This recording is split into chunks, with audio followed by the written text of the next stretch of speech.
The story you're about to hear is not clean. It's not simple. It's not even fully consistent. Because sometimes, reality doesn't come in straight lines. Sometimes, it comes shattered, in fragments of rumors, official reports, conflicting statements, and online hysteria. This is the story of a 15-year-old girl named Celeste Rivas-Hernandez, a girl whose body was reportedly found inside the trunk of a Tesla, after months of being missing, a body that some outlets claimed was frozen, others claimed was not, a body that investigators say was dismembered, transported, and hidden, for reasons nobody can agree on. A story that exploded across the internet, and left the world asking, what really happened to Celeste? Who is responsible? And why does every version sound more horrific than the last? Like, share, comment, and subscribe to my channel. No gloss, no sugarcoat, just raw reality. Before the headlines. Before the rumors. Before the Tesla trunk, the freezing theories, the Santa Barbara whispers, the second suspect, the gore allegations, the clout chasers, and the internet detectives. There were just two names, Celeste and David. Online, they appeared in live streams, photos, clips, TikToks, short videos, all the digital footprints of a young relationship unfolding in real time. They laughed. They argued. They streamed random moments. They stood close enough to make the internet debate their ages, their boundaries, their dynamic. People didn't know their private world. But they saw enough to know something was going on, something emotional, intense, and maybe unhealthy. Celeste was young. Too young. A teenager whose name should never have ended up in a true crime script. David was older. Controversial. Online, he was described as edgy, dark-humored, interested in gore aesthetics, a kind of internet persona that thrives on shock value. Some clips suggested he enjoyed disturbing imagery. Nothing criminal, just the aesthetic of it. To the outside world, it seemed like a chaotic, high-risk relationship playing out in real time. A ticking clock. A storm gathering. But no one imagined the storm would end with a body in a trunk, and a nation arguing over whether that body had been frozen, decapitated, thawed, dismembered, or transported across counties. No one imagined Celeste's name would end up in police reports, forensic discussions, and national headlines. The normal world wasn't normal. It just looked that way, until it didn't. The shift began quietly. Celeste stopped appearing online. Stopped posting. Stopped responding. People noticed, but teenagers disappear from social media all the time. No one panics immediately. But then the days turned into weeks. And the weeks turned into a month. And the conversations shifted. What happened to Celeste? Where is she? Is she safe? Who last saw her alive? Speculation erupted across TikTok, Reddit, and YouTube. Some claimed she ran away. Some said she was being hidden.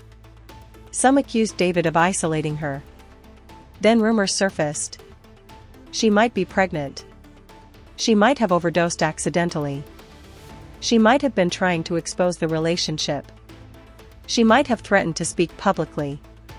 None of these were confirmed. But the whispers were growing louder. Louder than the silence left behind. The first shift wasn't an explosion, it was a disappearance, and the void it created. People sensed something was wrong. And soon, they were right. The moment that shattered everything came from a place no one expected, an impound lot in Los Angeles. A Tesla. Parked. Towed. Sitting under the California sun. Inside the trunk, authorities made a discovery that would fracture the internet into 1,000 competing narratives. A body. Later identified as 15-year-old Celeste Rivas-Hernandez. This is where the conflict begins, not about the discovery, but about the condition of the body itself. TMZ and multiple outlets reported. The body was frozen. Cause of death could not be determined. Decomposition was affected by unnatural preservation. But according to later reports, an LAPD captain said the body was not frozen at discovery. Some investigators contradicted earlier leaks. The timeline no longer aligned with the freezing theory. Two realities emerged, each backed by its own sources. But both realities agreed on one brutal truth. Celeste was gone. And the condition of her remains suggested something horrific. Some reports claimed her torso was intact, but her arms had been cut into pieces to fit into the trunk. She had been transported from Santa Barbara to Los Angeles, possibly stored in a freezer for weeks or months. These details remain partly confirmed and partly speculative. But what's undeniable is this: her body showed signs of dismemberment. And the internet erupted. Shock, confusion, outrage. Every platform, TikTok, X, YouTube, Instagram, flooded with reactions, theories, prayers, accusations. Some cried. Some raged. Some made breaking news content for clout. Some pretended to be involved for attention. One man on livestream even claimed he was David's bodyguard and helped bury the body. He later admitted it was a joke. A disgusting, attention-seeking lie. The world was scrambling for truth in a storm of misinformation. Meanwhile, Celeste's family had to process the unthinkable. Their daughter, gone in the most horrific way imaginable. And David? He became the focus of the internet's rage. But not officially charged with murder. Not officially named as the killer. The line between accusation and evidence grew thinner by the hour. And the aftermath became more chaotic than the incident itself. This is where things become tangled. The investigation branched into two competing worlds. 1. Public investigators. Police. Detectives. Forensic specialists. Bound by law.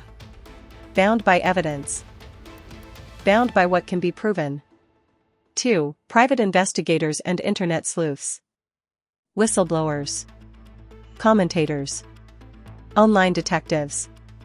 Bound by speculation. Bound by leaks. Bound by narrative. And these two branches produced contradicting details. TMZ reported the body was frozen long enough that determining the cause of death might be impossible. LAPD later contradicted this claim.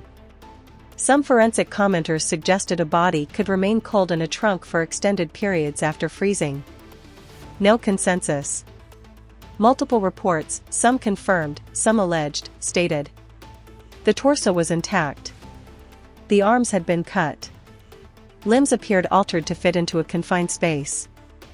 A second suspect may have participated in dismemberment. This detail appears repeatedly across sources, though not all sources agree on the sequence.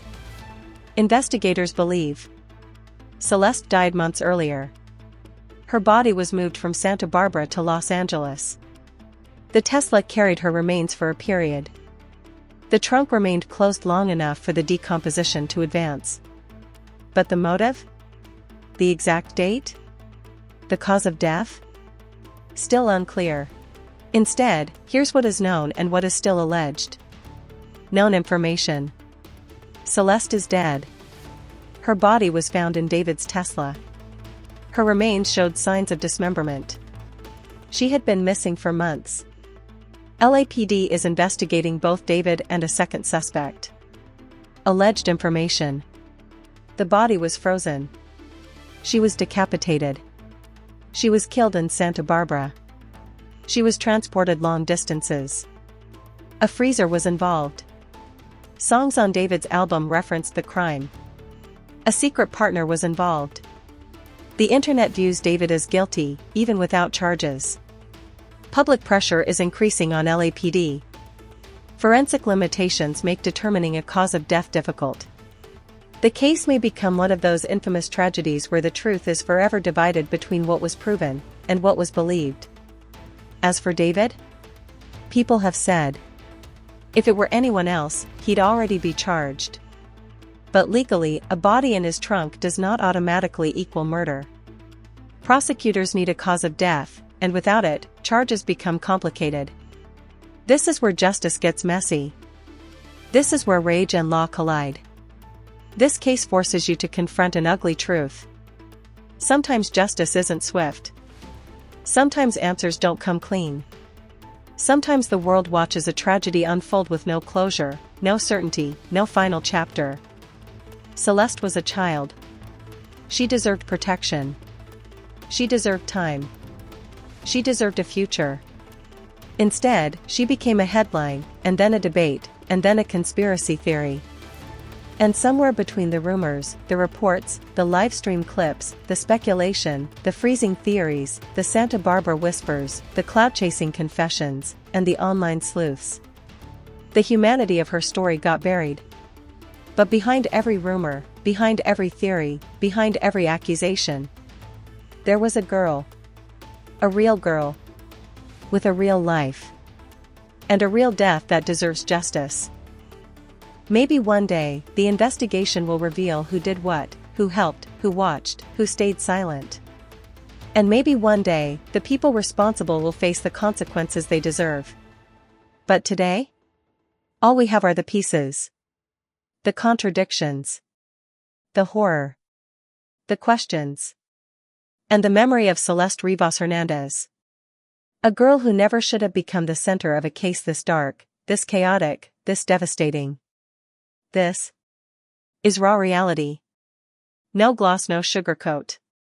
Just raw reality.